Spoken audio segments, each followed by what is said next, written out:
સમાચારમાં આગળ વાત કરીએ તો એક મહત્વના સમાચાર સામે આવી રહ્યા છે। તમને જણાવી દઈએ, ઉપલેટાથી એક મહત્વના સમાચાર સામે આવી રહ્યા છે। ઉપલેટામાં કુવામાંથી તરતી હાલતમાં યુવાનની લાશ મળી। પોરબંદર રોડ સેન્ટ મેરી સ્કૂલની સામેની વાડી વિસ્તારની ઘટના।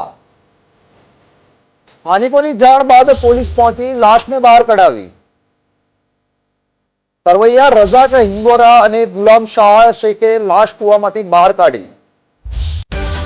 યુવકે આપઘાત કર્યો કે દુર્ઘટના, પીએમ બાદ જ સ્પષ્ટ થશે।